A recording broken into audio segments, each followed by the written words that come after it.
Light and sound welfare association of Kerala Palakkad taluk സമ്മേളനം നടത്തി. വിവിധ ആവശ്യങ്ങൾ സമ്മേളനം ഉന്നയിച്ചു.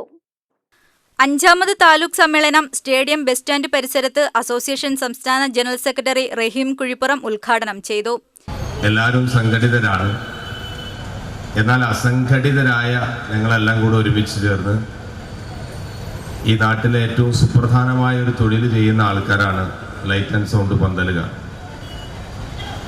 എല്ലാവർക്കും ആവശ്യമുള്ള ഒരു വിഭാഗം, എല്ലാവരും പരിഗണിക്കുന്ന ഒരു വിഭാഗം, കാലഘട്ടത്തോട് ഏറ്റവും ശക്തമായി പ്രവർത്തിക്കുന്ന ഒരു തൊഴിൽ മേഖല. രാത്രിയാണോ പകലാണോ മഴയാണോ എല്ലാവർക്കും വേണ്ടി മഴ കൊള്ളുന്നവർ, മഴ നനയാതിരിക്കാൻ വേണ്ടി എല്ലാവർക്കും വേണ്ടി മഴ കൊള്ളുന്നവർ, ഇരുട്ടത്ത് പണിയെടുത്ത് എല്ലാവരെയും കാണാൻ വേണ്ടി വെളിച്ചം സൃഷ്ടിക്കുന്നവർ,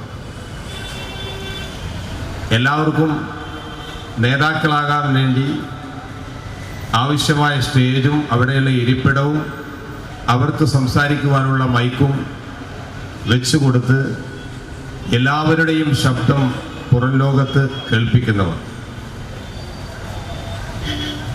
എല്ലാ പരിപാടികൾക്കും ആളെ ആകർഷിക്കണമെങ്കിൽ, ആൾക്കൂട്ടത്തെ ആകർഷിക്കണമെങ്കിൽ അതിന് അനിവാര്യമായ പ്രചരണം ആവശ്യമാണ്. ആ പ്രചരണം നടത്തുന്ന പ്രചരണ കലാകാരന്മാരാണ് അനൗൺസർമാർ. അപ്പോൾ ജനനം മുതൽ മരണം വരെയുള്ള ഒരു മനുഷ്യൻ്റെ ജീവിതത്തിലെ പഞ്ചഘട്ടങ്ങളിലും അനിവാര്യമായി വരുന്ന ഒരു തൊഴിൽ മേഖലയാണ് ലൈറ്റ് ആൻഡ് സൗണ്ടുകൾ. താലൂക്ക് പ്രസിഡന്റ് രാധാകൃഷ്ണൻ അധ്യക്ഷത വഹിച്ചു. സുരേഷ് ബാബു കൂത്തുപറമ്പ് മുഖ്യപ്രഭാഷണം നടത്തി.